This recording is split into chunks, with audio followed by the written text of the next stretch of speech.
Hello student, आज के lecture में हम आर्ट के बारे में पढ़ेंगे। Art stand for assisted reproductive technology, कि ऐसी टेक्नोलॉजी या ऐसी टेक्निक सजेस्ट की जाए किनको, इनफर्टाइल कपल को, टू मेक देम फर्टाइल।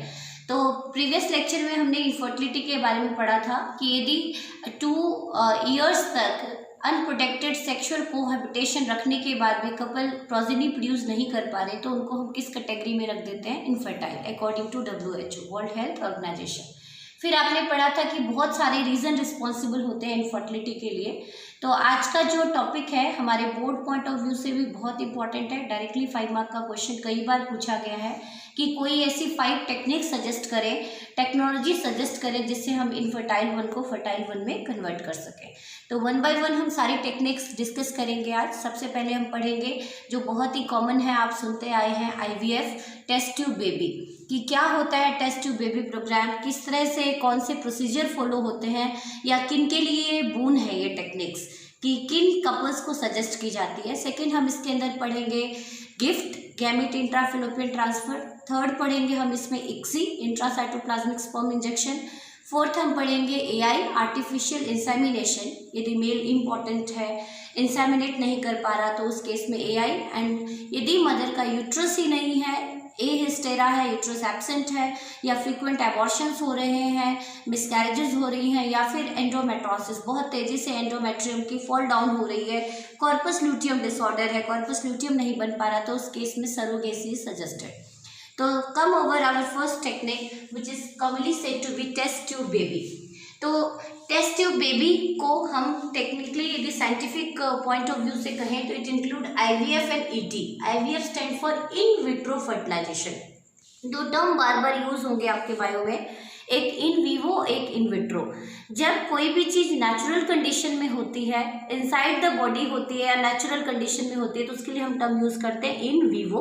और यदि आर्टिफिशियली कैप्टिव कंडीशन में कैरी आउट कराई जाती है तो उसको हम क्या बोलते हैं? In vitro.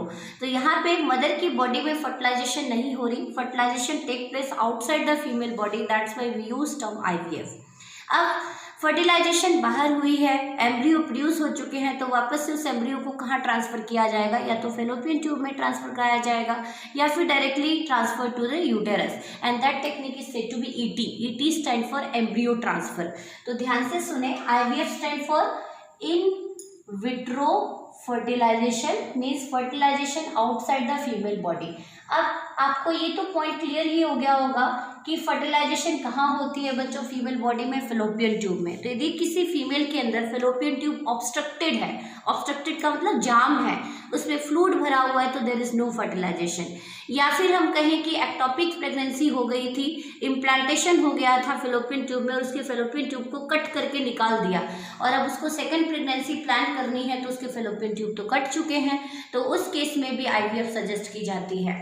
या फिर मेल ओलिगोस्पर्मिक है, मेल स्पर्म तो प्रोड्यूस कर रहा है लेकिन सीमेन के अंदर स्पर्म काउंट इतना लो है कि ओवम तक पहुंचते पहुंचते लगभग स्पर्म 0 हो जाते हैं, प्रोबेबिलिटी बहुत कम होती है स्पर्म की ओवम के चारों तरफ पहुंचने में। तो even male with oligospermia, low sperm count in semen, उनको भी कौन सी टेक्निक सजेस्ट कराई जाती है? IVF। तो IVF is boon for those couple जिनके अंदर नॉर्मल फर्टिलाइजेशन नहीं हो सकती, yet having successful rate just 20 to 30%। और बहुत ही कॉस्टलियर हम कह सकते हैं कि आर्ट है, लगभग 1.5 से 2 लाख का खर्चा आता है एक आर्ट को, इस टेस्ट ट्यूब बेबी प्रोग्राम को कैरी आउट कराने के लिए, क्योंकि बहुत ही कॉस्टलियर इंस्ट्रूमेंट और माइक्रोस्कोप की नीड होती है इसमें। अब बात आती है फिर भी जिनके अंदर नेचुरली फर्टिलाइजेशन कैरी आउट नहीं हो रहा तो उस केस में क्या सजेस्ट किया जाता है? IVF। ET stand for embryo transfer. तो फुल फॉर्म तो आपको क्लियर हो ही गई होगी, क्योंकि इसको बहुत अच्छे से आपको लर्न करना है, क्योंकि कई बार तो ये मेथड एक्सप्लेन करने आते हैं, कई बार एब्रीविएशन फॉर्म पूछे जाते हैं। Expand the term IVF, expand the term GIFT, ZIFT, ये सारे टर्म्स आपके पूछे जाते हैं। तो next come over suggested to those couple, किनको सजेस्ट किया जाता है? Female with obstructed fallopian tube, जिनकी फेलोपियन ट्यूब बंद है, या male partner show severe oligospermia, लगभग बहुत ही कम स्पर्म काउंट होते हैं, और यदि स्पर्म काउंट बहुत कम है सीमेन में तो अगेन इनफर्टिलिटी को लीड करता है, तो उस केस में IVF सजेस्ट किया जाता है। प्रोसीजर फटाफट मैं आपको समझा देती हूँ कि अब हमें फर्टिलाइजेशन कहाँ करानी है बच्चों, फीमेल की बॉडी के बाहर, तो हम सिंगल ओवा तो कलेक्ट करेंगे नहीं ओवरी से, तो multiple ovas are recovered from ovary, recovered किया जाता है, जिसके अंदर आईवीएफ कैरी आउट कराया जा रहा है। तो उसको पहले ही आईवीएफ कराने से पहले उसको कुछ ऐसे इंजेक्शंस दिए जाते हैं ओवा प्रिम्स के या एफएसएच के, जो ओवरी के अंदर ओवा फॉर्मेशन को ट्रिगर करती है, फॉलिकुलोजेनेसिस को ट्रिगर करती है। तो बहुत सारे ओवा ओवरी से निकाल लिए जाते हैं। तो first super ovulation, super ovulation का मतलब production of more than ovum in ovary. Super ovulation is induced in female which are subjected to IVF, जिनकी आईवीएफ करानी है कुछ महीने पहले उनको ऐसे हार्मोनल इंजेक्शंस दिए जाते हैं और उनके ओवरी में बहुत सारे मल्टीपल ओवास प्रोड्यूस कराए जाते हैं और फिर उन ओवा को बाहर निकाल लिया जाता है। तो पहला स्टेप क्या पढ़ा आपने, super ovulation. Second step collection of ovum from ovary. अब आपको पता है कि ओवा की जो वाइबल पीरियड होती है just 24 to 48 hours, maximum 2 days, लेकिन ये प्रोसीजर तो बहुत लंबा चौड़ा है। तो second, recovered ova is subjected to frozen storage, की क्रायोजेनिक उसको प्रिजर्व कर दिया जाए लिक्विड नाइट्रोजन में, ताकि फ्यूचर नीड के लिए भी हमारे पास ओवा बचा रहे, क्योंकि बार बार ओवा को रिकवर करना it is a very tedious and invasive task, painful भी है, कॉस्टलियर भी है। दैट्स वाई एक सिंगल टाइम पे ही मल्टीपल ओवास को रिकवर किया जाता है। तो first super ovulation, second one is collection of ovum. Third step आपको क्या क्लियर हुआ यहाँ पे कि ओवा जिसको हमें सब्जेक्ट करना है, आईवीएफ कराना है, उसको क्रायोजेनिक प्रिजर्वेशन करते हैं लिक्विड नाइट्रोजन में, हैविंग टेम्परेचर -198 डिग्री सेल्सियस। अब हमने प्रिजर्व कर दिया, आफ्टर प्रिजर्वेशन फ्यूजन कराई जाती है in petri dish under captive and aseptic condition. Sterilize condition में फर्टिलाइजेशन करा दी, स्पर्म एंड ओवा को फ्यूज करा दिया पेट्री डिश में। तो fusion of ovum and sperm is allowed in petri dish under aseptic, aseptic का मतलब sterilize condition, microbial free condition, to obtain multiple embryo. अब ओवा भी 3-4 थे, तो एम्ब्रियो भी कितने मिल गए आपको, 3-4। अब एम्ब्रियो बन चुका, लेकिन अब इस फर्टिलाइजेशन कहाँ हुई है, फीमेल की बॉडी के बाहर हुई है। That's why this procedure is said to be IVF. अब इस एम्ब्रियो को ट्रांसफर करना है फीमेल बॉडी के अंदर, इंजेक्ट करना है फीमेल बॉडी के अंदर। तो एम्ब्रियो कितने सेल स्टेज में होता है, कैसी ट्रांसफर होती है, तो आप ध्यान से सुने। If the embryo in 8 to 16 cell stage, मैं आपको थर्ड चैप्टर में करा चुकी हूँ, मोरुला स्टेज में है, तो उस एम्ब्रियो को कहाँ ट्रांसफर किया जाता है, फेलोपियन ट्यूब में, and that procedure is said to be ZIFT, zygote intrafallopian transfer. Full form भी पूछी जाती है। तो ZIFT is a type of ET in which embryo at morula stage directly transferred to fallopian tube. Clear? और यदि embryo 16 to 32 cell stage में है, if the embryo are in 16 to 32 cell stage, that is blastula stage, in that case embryo directly introduced into uterus and that phenomena is said to be IUT. तो ET कितने type के पढ़े बच्चों आपने, 2, gift and IUT। Gift में 8 to 16 cell embryo को कहाँ transfer कराया जाता है, फेलोपियन ट्यूब में, और IUT इंट्रा, इंट्रा मतलब with in uterine transfer, uterus के अंदर ट्रांसफर कर रहे हैं 16 to 32 सेल स्टेज एम्ब्रियो को। तो टेस्ट ट्यूब बेबी प्रोग्राम में सिर्फ फर्टिलाइजेशन ही नहीं कराते, it include 2 step, IVF and ET। Clear? अब इसकी मेरिट की बात करें तो it is boon for those couple या those female having obstructed fallopian, जिसके अंदर कोई चांस ही नहीं है फर्टिलाइजेशन होने का, तो उनके लिए ये बून है, टेक्निक, वरदान है हम कह सकते हैं। लेकिन या मेल विथ ओलिगोस्पर्मिया, लेकिन इसके अभी भी हम कहें कि कुछ ना कुछ ड्रॉबैक कह सकते हैं कि इसकी सक्सेसफुल रेट क्या है, सिर्फ 20 से 30% IVF की।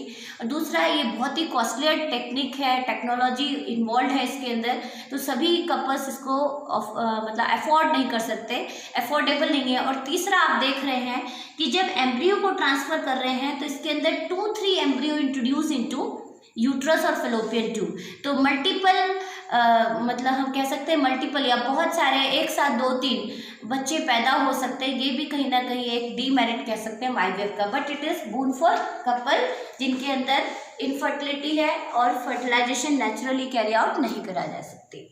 Next come over second important technique which is said to be GIFT, gamete intrafallopian transfer. वहां पे आपने जिफ्ट पढ़ा था, जाइगोट को ट्रांसफर कर रहे थे, यहाँ पे हम क्या ट्रांसफर कर रहे हैं, gift. It is better than IVF। क्यों है ये बेटर देन IVF, ध्यान से सुनिएगा। आईवीएफ के केस में फर्टिलाइजेशन कहाँ हो रही है?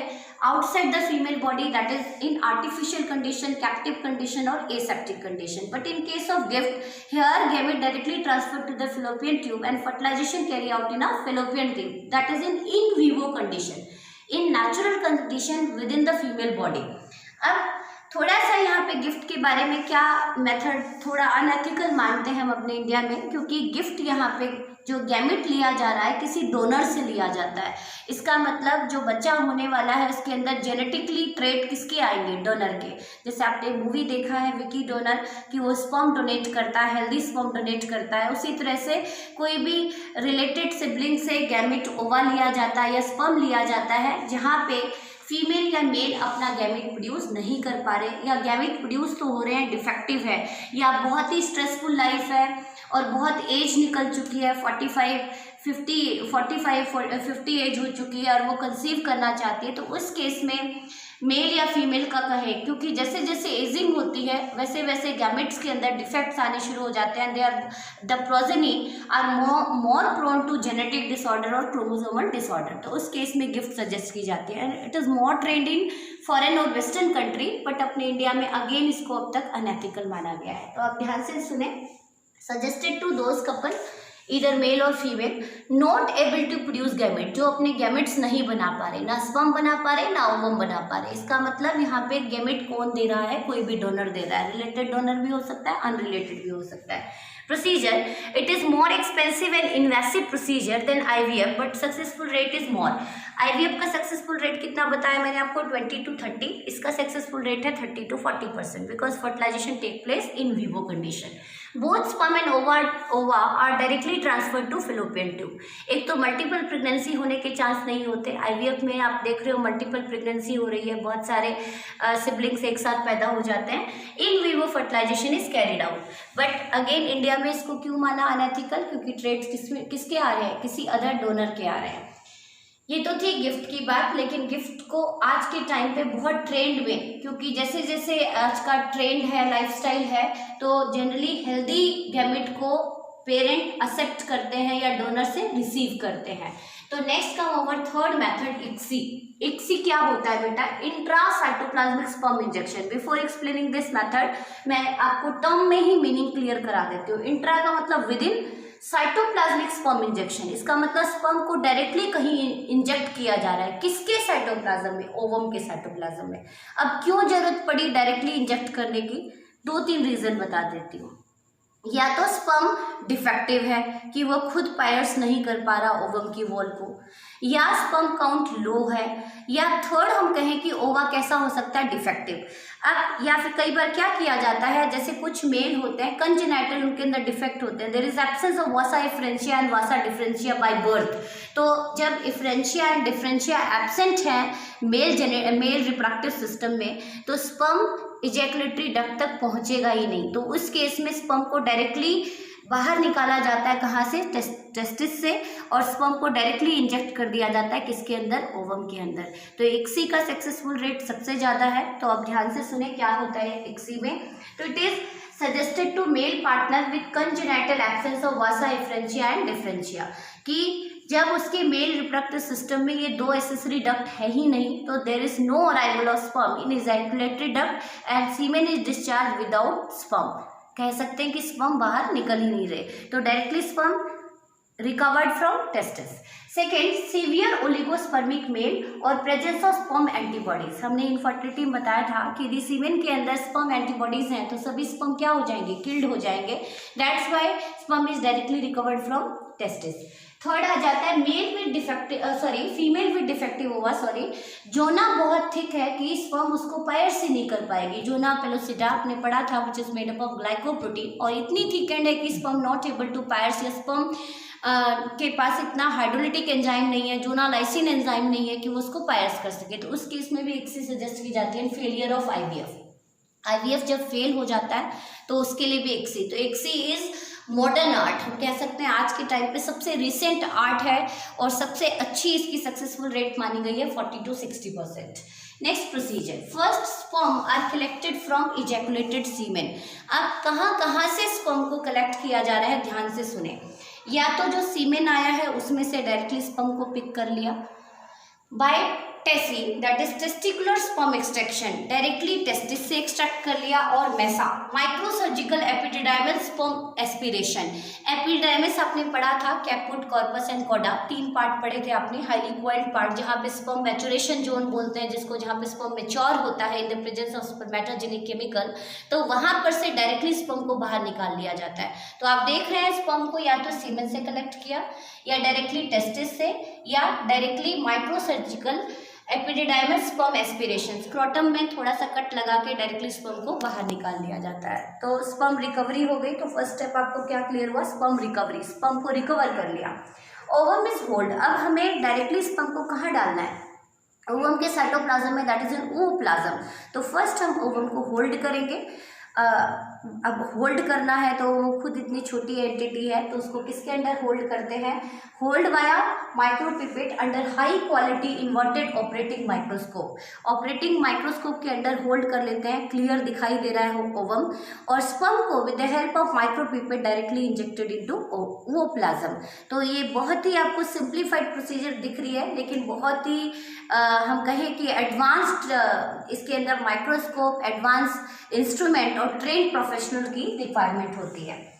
Spermatozoon is directly injected inside the ovoplasm by injecting pipette via micro puncturing the thickened zona pellucida। धीरे धीरे जोना को पंचर करते हुए स्पर्म को डायरेक्टली कहाँ छोड़ दिया जाता है? ओवप्लाज्म। तो ये इंश्योर करता है 100% फर्टिलाइजेशन को, and then ET is done. Again ET आपने 2 टाइप की पढ़ी, एक तो आपने पढ़ा जिफ्ट एंड सेकेंड पढ़ा IUT. Next fourth ART is AI, artificial insemination. नाम से क्लियर हो रहा है, इंसेमिनेशन का मतलब क्या होता है? Transfer and deposition of semen in female genitalia. अब किसको सजेस्ट करें ऐसी आर्ट हम? तो generally suggested to those male which show impotency, जिसके अंदर पेनिस की इरेक्शन नहीं होती, पेनिस प्रॉपरली इंसेमिनेट नहीं कर पाता सीमेन को, तो उस केस में कौन से मेथड को सजेस्ट किया जाता है, कौन से आर्ट को सजेस्ट किया जाता है? एआई।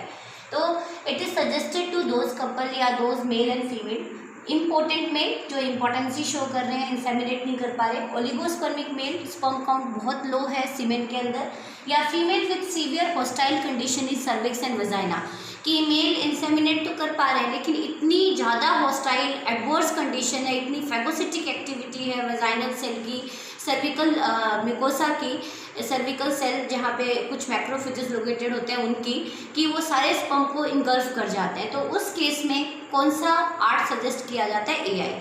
तो क्या करते हैं इस मेथड में, ध्यान से सुनिए। फर्स्ट कलेक्शन ऑफ सीमेन, कि पहले सीमेन को कलेक्ट किया जाता है, and then semen is concentrated, बार बार फिल्टर करके, वॉशिंग करके, extra protein, prostaglandins are remove from semen ताकि स्पर्म काउंट को बढ़ा लिया जाए। तो second step, semen is concentrated washed in culture media to remove extra protein and prostaglandins and increase the sperm count in semen. Volume कम है semen का लेकिन स्पर्म काउंट बढ़ा दिया, बार बार फिल्ट्रेशन करके, वॉशिंग करके। Approximate 0.3 to 0.5 ml of semen with 1 to 10 million spermatozoa directly, पहले इसको सिरिंज में फिल किया जाता है, डायरेक्टली इंजेक्ट कर दिया जाता है, कहाँ पे? फीमेल जेनिटल ट्रैक्ट में। Is artificially introduce into the vagina via flexible polyethylene catheter. Catheter एक डिवाइस होती है जिसके थ्रू सीमेन को डायरेक्टली कहाँ पे ट्रांसफर कर दिया जाता है? फीमेल जेनेटिलिया में, वजाइना के अंदर। तो एआई में आपको क्या समझ में आया कि पहले सीमेन को कलेक्ट किया गया, सीमेन में के अंदर बार बार उसको वॉशिंग दी गई, फिल्ट्रेशन, कंसनट्रेट किया गया, स्पर्म काउंट को बढ़ाया गया, एंड डायरेक्टली स्पर्म को इंट्रोड्यूस करा दिया, क्योंकि मेल यहाँ पे इंपॉर्टेंट है, not able to carry out naturally insemination. अब बात आती है कि सीमेन क्या हर टाइम पे हस्बैंड से ही लिया जाता है या किसी डोनर से? तो यदि इंसेमिनेट कराया जा रहा है semen from husband, then we use term AIH, full form पूछी गई थी पिछले साल बोर्ड में, artificially inseminating husband, artificially inseminating husband, कि जहाँ पे हस्बैंड नॉर्मली या नेचुरली इंसेमिनेट नहीं कर पा रहे, उस केस में सजेस्ट किया जाएगा, या semen here is collected from husband.